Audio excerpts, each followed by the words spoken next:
Every club. Every day. The Global Sports Podcast Network. Hello and welcome to the Daily Southampton, part of the Global Sports Podcast Network. My name is Greg Elliott, and once again joined by a full team today. Oscar, how you doing? Yeah, all good, thank you. Good. Zach, how you doing, mate? Loving life, mate. Good.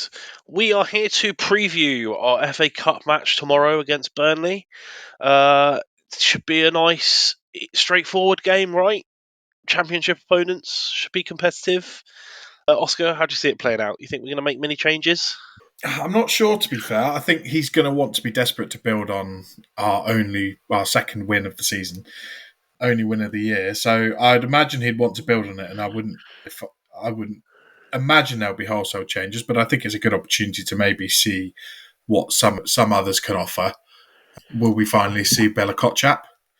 Might be a nice one to see, especially given that we've got quite a few centre-backs out of injuries I at feel the minute. like we've said that every cup game since the start of the season, and that is yet to come to fruition. No, we saw him in the Cardiff game, if you remember rightly. Oh yeah, for what, about 15 minutes? It wasn't a Something like lengthy that. appearance, was it? What about you, Zach? You think we'll go full guns blazing, or are we going to? I'm kind of with Oscar on the fact that we need to kind of keep momentum. Whether or not that means that some other people get a go, who knows? But like, if you're treating it how they should treat it, which is it's a game in between games. It's not like we've jammed it in on a Tuesday and are playing again on Thursday, right? I'm pretty sure. How long's the next game? The gap afterwards? I'm relatively sure it was. We're home to Bournemouth on Saturday after So the whole week. like, if you're where I'm at is don't change a winning formula.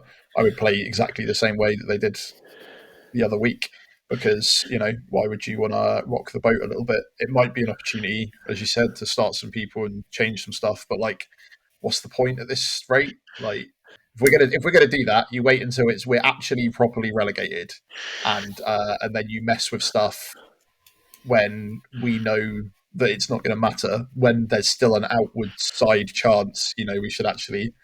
Obviously, one of the big differences is that the bench will probably be slightly different now that Armstrong's out on loan, so that's a bit of a weird one still.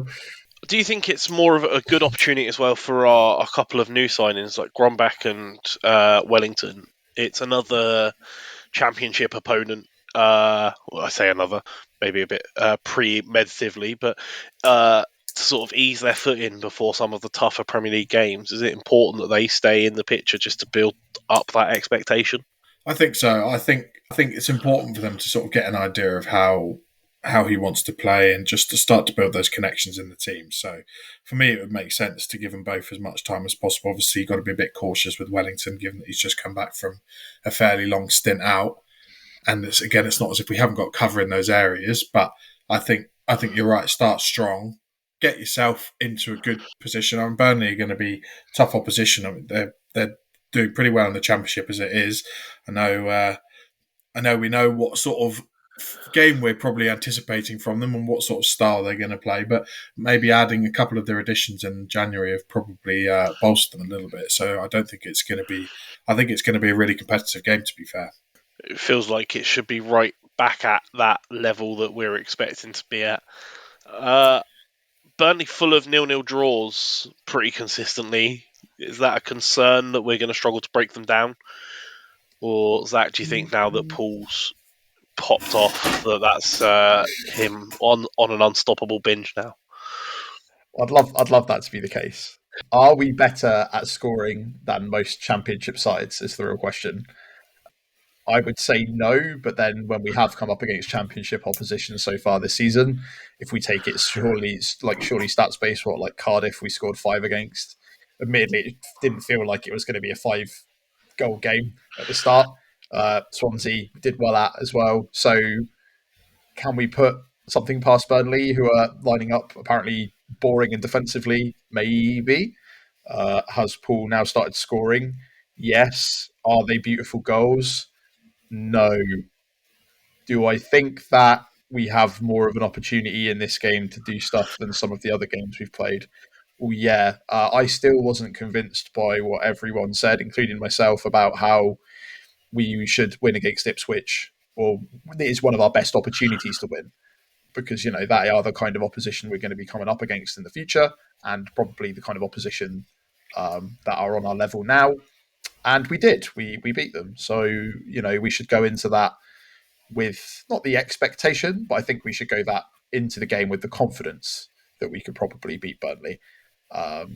And I don't know, maybe a positive cup run isn't the worst thing in the world after what's happened so far this season. Like, it's not been a huge amount to scream about or enjoy. Again, the small wins, the small moments. But other than that, it's been pretty dire. So if we get a win, it can only be a good thing. That's kind of where I'm at. Is winning the cup and finishing on 12 points in 20th place a success? No. Fair enough. I'll take it, to be fair. Yeah. Mate, that annual trip to Wembley, I'm scared of getting the kids' expectations up for. It's possible. It's not that far away. To be clear, I'd take it. The answer to your question of is it considered a success? No. Well, yeah, I guess more pointedly, would it at this point of the season, would it be considered? So I guess only getting 3 more points out of our remaining games would be pretty devastating. We would, again, it's beating, not being the worst Premier League team in history at this rate is a success, right? This is like the objective in Football Manager where it comes to like fight relegation bravely.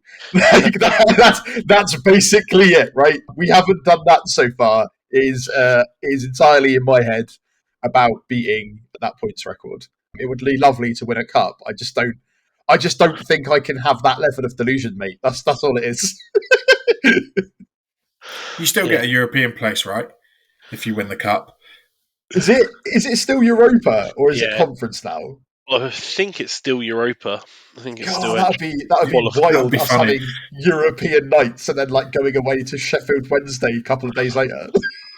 God, we managed to get in the Europa League, and congestion would be horrible. Championship and Europa League. It would be like if we were to get in that and Bournemouth be in the Conference League, that would be quite entertaining. That would be so funny. Oh my lord, that would really spark a rivalry. Yeah, no, you're right, Greg. I imagine it's how it feels to be like a Celtic fan, where like you completely dominate your domestic league, and then like you come up against like a third-tier Romanian side in the run-up to the Champions League and get beaten like 4-0. That's the only allegory I can imagine it would be like if we got to Europa League.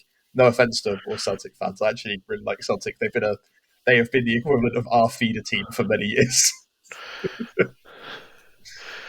Crazy. All right. Well, we're going to move on to predicted lineups after the break. But first, a message from our partners at Zencastr. So, here at the Global Sports Podcast Network, we spent a lot of time selecting our delivery platform. Zencastr came out the clear winner. With 4K video recording from your phone and AI editing that automatically removes all those ums and ahs, it's super easy to start a podcast that sounds great and is delivered efficiently. If you're ready to tell your story, check out the link in the show description to learn more about Zencastr. Okay, so before we came on air, Zach, you were talking about the last time we played Burnley and that there were not a lot of players left in either squad from that meeting to take into account. So how do you see it starting off tomorrow?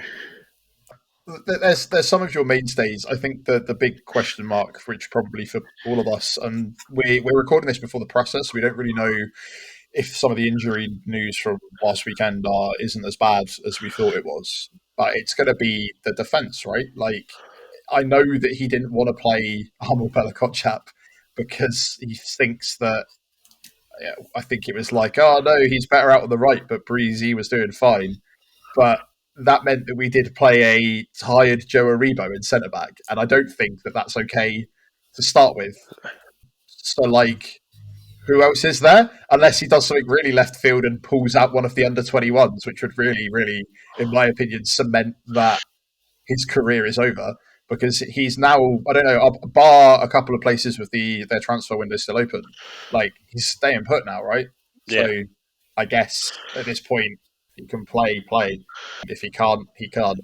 But I'm seeing come out of the press conference that both Stevens and Harwood-Bellis are confirmed not available for this weekend. So yeah, like unless Woods come back, that's the only person I could see coming in. But I think he was also out kind of long term. Of all the positions that say we had, Nathan Wood is back, so maybe we see okay, him so then fine yeah, instead. I imagine it will be. I imagine it would be Wood in his place then with Bree and Jan Bednarek. It was kind of funny that centre back was really a position that I didn't think we would have trouble with, considering we seem to sign so many like centre backs. And shout out to Ronnie Edwards, who is winning over every single QPR fan. Who I don't know, maybe would have fit in better here. Seemed like a really strange signing for us to supposedly bring someone in for sort of the future once again, quote unquote, Yeah, not actually really play him other than in one competition. Don't think he had the best game, but so far, like he's another one of those ones like Shea Charles where we've lent him to probably what is going to be an opposition team next year, and he's having a really good time with his football, and it'll be interesting to see what happens again. But yeah, that's the only big question mark for me. But I kind of feel like if Wood's back, it will be Wood in place of just because of the trust shown so far. But yeah, the only three players from our team that's still technically here from the last time we played Burnley, if in case people were curious, is Jan Bednarek, Kyle Walker-Peters, and Adam Armstrong, who technically isn't here, but is still a Southampton player, obviously confirmed now to be on loan to West Brom. And on the other side, you had characters such as Maxwell Cornet, who I've never heard of that guy, Charlie Taylor, another guy that didn't get his championship move. So yeah, it's a strange old world, and obviously J Rod. Sorry, never forget J Rod. But yes, it kind of shows you how long it's been since we've played as well, yeah. because the last time we played them was like 2022, which feels almost like a lifetime ago at this point. What about you, Oscar? At the back, do you see Wood over Bella Kotchap, or do you think this might actually be the time we see Bella Kotchap No, I step think in? so because he said already about he sees Bella Kotchap as more either a central centre back or a right sided centre back. He seems to like Bree being there, so that's the only way I could see him being in. But if he's putting a Rebo at left centre back ahead of him, he obviously doesn't see him there. Maybe he wants a left sided player there or someone that's competent on their left foot. I don't know if Bella Kotchap is or isn't. Can't remember actually the last time I saw him play, to be honest. But Woods played there a few times this season already on the left side, so he must be seen as competent enough to do a job there. So that if he's fit enough, that makes sense to me. Yeah, I think it makes sense, and I feel like if I was Bella Kotchap, I'd be upset that pecking order was so firmly set, but it does feel like the way it's going to go. I think it's coming out and saying that he wants to play the strongest 11. We haven't got a game for another week, so why wouldn't he? So, be interesting. Do you think further up the pitch we see Tyler Diblin back in the mix? I think you'd like to see him. It's one of those where it depends on how fresh he is back from his injury or how he's doing after that. I mean, he was, I believe, about to come on last week, wasn't he? Before, yeah, he was. So he must be fit enough to at least play a part in that last week. So you'd like to think he would be, and it would be a good opportunity for him to get out, to get some minutes in the tank. So yeah, I'd like to see that. And do you think we stick midfield wise, Zach, with this sort of trio of Grombeck, Fernandez, and Aribo? Yeah, I can't really see why you'd want to why we'd want to change much from a game that we won the other day, and regardless of whether or not the second goal was scored later on, and there was a lot of that game that I had a problem with. I'm not gonna lie, but I don't think that was due to like personnel choices and positioning. I think it's more to do with classic Saint stuff and classic Martin Ball hangover, right? And I think that the more you play the sort of new signings who haven't been quote unquote tainted by that style of football, the more we're going to start to gel into a better position. So yeah, I don't really see why we would want to change things up massively. I don't know if Dibbling would start again, just because if they can rest him and give him a bit of, he's going to be vital if we do want to stay up, is where I'm at. And although I know that we want to play the strongest sort of 11, I feel like he is one of our strongest 11, but we also have maybe 13 players now that are kind of strong. It's really nice to say that I feel like we actually have a bit of squad depth. Not a lot, to be clear. I'm not saying that, there's a couple of games where we bring people off, but But I think me and Greg have discussed before you joined, Oscar. We used to talk about how important it was that we had some sort of like impact players, and I think that Dibbling and like Sulemana, you saw the impact they had when they came on. That was an impact, and starting them sometimes means that their tank runs out, and when you swap out sort of like a Sulemana for a Ryan Fraser, it's a bit more upsetting. So that's like I wouldn't really be upset to see any of the players that have played in the last couple of games be up front. Um, but like I'm also very, very worried about us risking further injuries, considering we already have a slightly brewing injury crisis at centre back right now.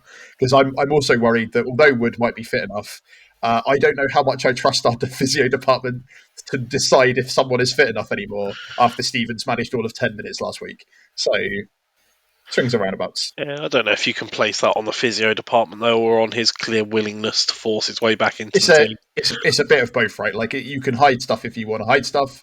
I don't know if there's really ways around that. It's like anything in life. So yeah, my bad. Not specifically the physio department. It's just we can't be slandering the busiest medical team in the whole of the Premier League. Let's be honest. What do you mean? They're rebuilding Ross Stewart tendon by tendon at this point. Okay, yeah, no, I think you're right. I agree. I don't think we'll see many changes. Maybe we'll see Sulemana from the start instead of off the bench. Is the only change I maybe see coming into play. But I think if it ain't broke, don't fix it. And we've struggled enough to find a winning formula this season, so I don't see it changing too far from that. In an effort to try and keep some semblance of momentum going. Okay, so after the break, we'll come back and get some score predictions and see how we think it's going to play out. But first, a message from our partners at the Global Sports Podcast Network. The Global Sport Podcast Network is changing the face of football podcasting with dedicated daily content for every Premier League team, women's football, fantasy football, and a daily Premier League wrap-up, broadcasted in 5 different languages. This is your one-stop shop for your daily football fix. Find GSPN wherever you find your usual podcasts. Okay, Oscar, I'm going to throw you under the bus today. You can go first. How you see it playing out? Yeah, I think Burnley fans can get excited because I think there are going to be a couple of goals. So I think I'm going to go 2-1 Southampton. I think we're at home. We've got.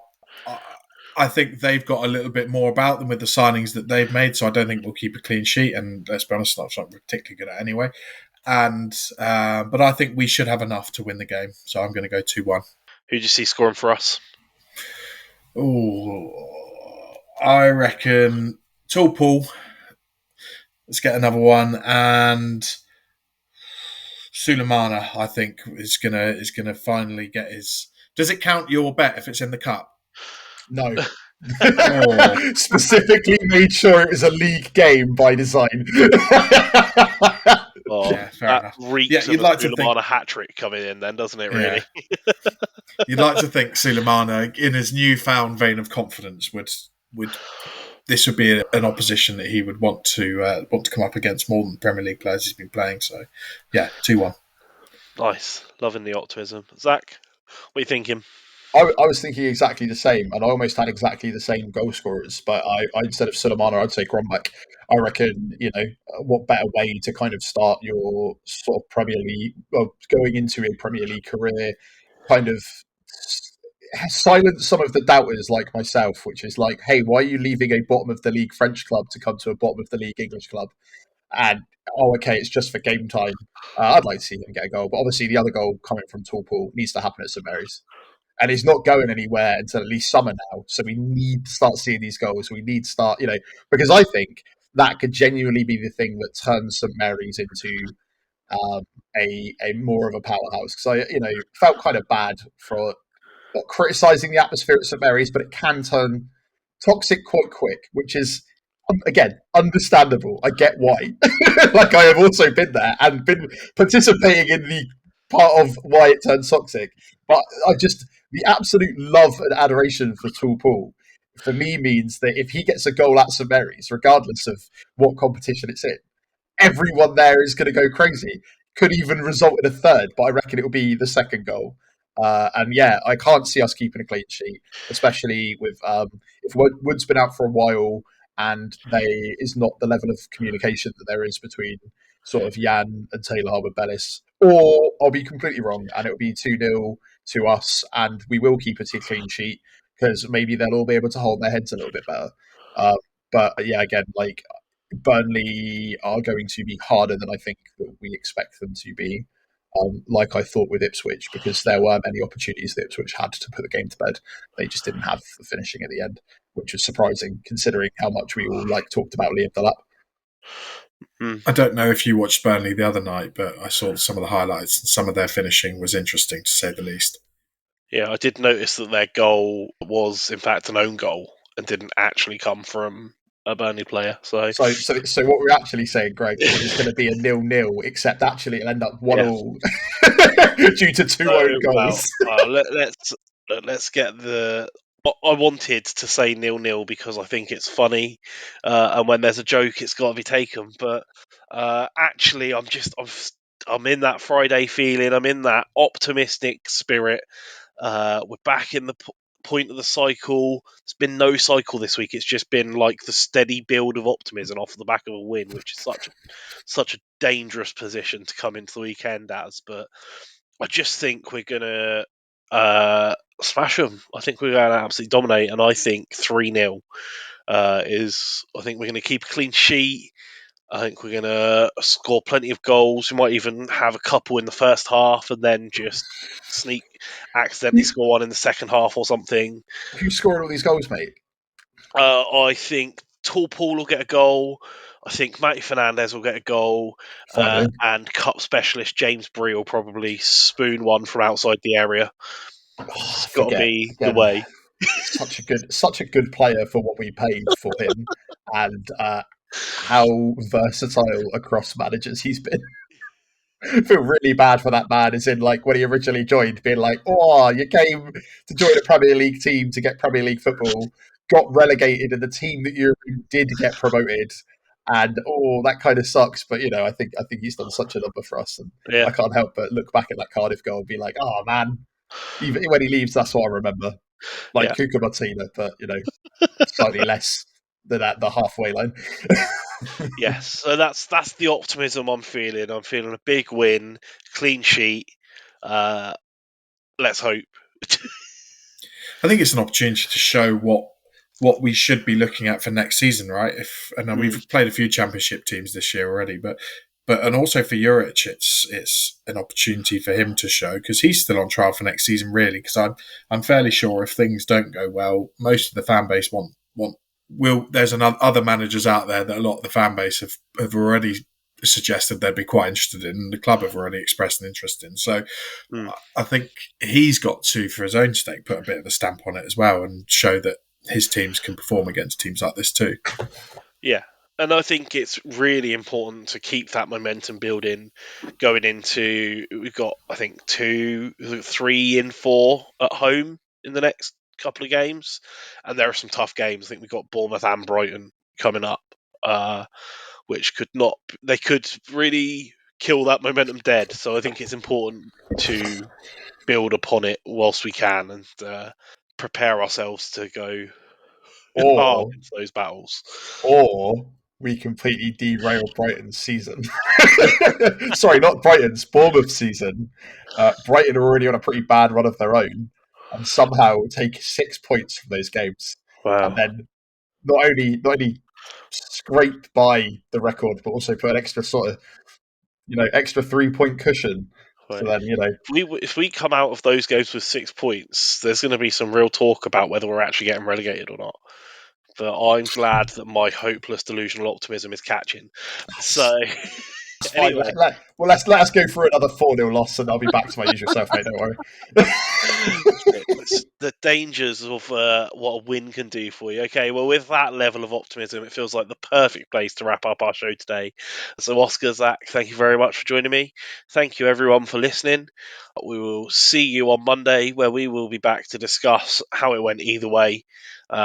Hopefully, a nice positive win and a nice decent draw in the next round. That's all we can hope for. Until then, we will see you all next time. Every club. Every day. The Global Sports Podcast Network.